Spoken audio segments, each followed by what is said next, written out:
Megastar Shakib Khan তার কি upcoming content নিয়ে আসছে বরবাদের, সেটা কিন্তু অফিসিয়ালি প্রোডাকশন হাউসের পক্ষ থেকে জানিয়ে দেওয়া হয়েছে। ইয়েস বন্ধুরা, এটা অফিসিয়ালি জানিয়ে দেওয়া হয়েছে বলেই আমি এই ভিডিওটা বানাচ্ছি। আমার ভীষণ ভালো লেগেছে তাদের এই সিদ্ধান্ত। তারা যে কিছু না কিছু নিয়ে আসছে এটাই তো সবথেকে বড় কথা। মানে তারা যে আইটেম সং নিয়ে আসবে বা একটা রোম্যান্টিক সং নিয়ে আসবে বা যা হোক নিয়ে আসুক, আনুক না কিছু একটা, তাহলেই হবে। মানে প্রমোশনটা হোক অ্যাটলিস্ট, এটাই আমি চাই।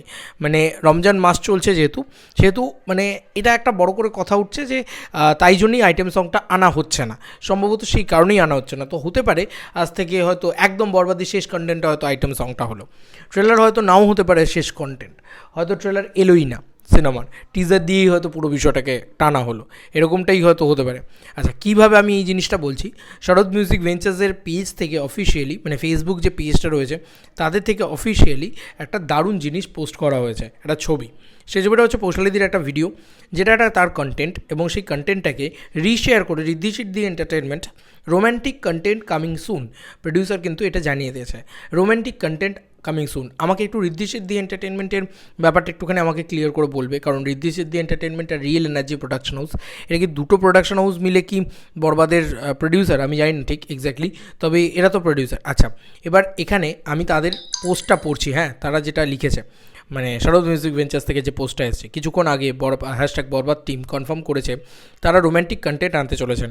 কারণটা বুঝেছি, যেহেতু রোজা চলছে, আপাতত আইটেম সং এবং গ্লিমস বোধহয় বরবাদ টিম দিতে চাইছে না।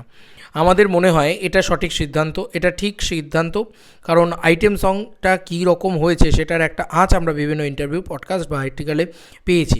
ওই গানটা এলেই বম্ব ফাটবে ইন্টারনেটে, তাই না? আপাতত রোম্যান্টিক কন্টেন্ট এলেও ইন্টারনেট সার্ভার ব্রেক করবেই, কারণ আমরা মেগাস্টারকে রোম্যান্টিক মুডে দেখব উইথ ইদিকা পাল আফটার প্রিয়তমা, ঠিক কি না?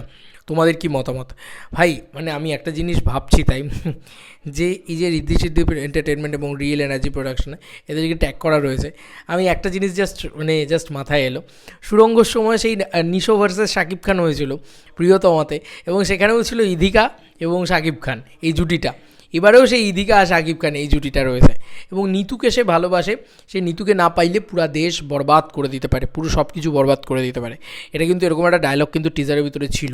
তাই রোম্যান্টিক গানটা এলে খারাপ হবে না, কিন্তু ভালোই লাগবে। এবং রোম্যান্টিক গানটা যদি খুব ভালো হয়, মানে অ্যাকচুয়ালি ও প্রিয়তমা যে গানটা ছিল সেই গানটা কিন্তু অ্যাকচুয়ালি গান হিসেবে খুব ভালো ছিল।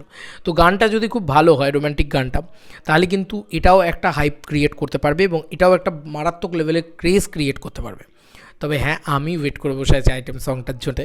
আমি জানি না কী হবে, কারণ ডিরেক্টর তো বলেইছিলেন একটা কি দুটো গান হয়তো খুব বেশি হলে দেওয়া হবে।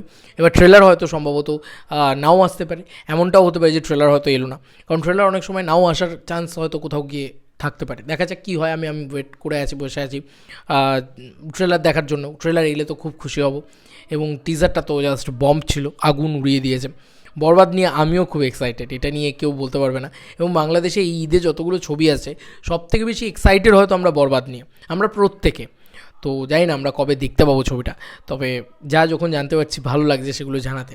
তোমাদের আর কি মতামত ইন্টার ভিডিওটাকে নিয়ে জানিও কমেন্ট সেকশনে। চলো বন্ধুরা, নতুন কোনো ভিডিওতে দেখা হবে ভাই। দেখা যাক যে megastar Shakib Khan internet blast ঘটিয়ে দিতে পারে নাকি রোম্যান্টিক গানটা নিয়ে এসে। রোম্যান্টিক গানটা কি 4-5 দিনের ভিতরেই তাহলে চলে আসবে, কারণ প্রোডাকশন তো অফিসিয়ালি জানিয়ে দিয়েছে। চলো বন্ধুরা, নতুন কোনো ভিডিওতে দেখা হবে ভাই।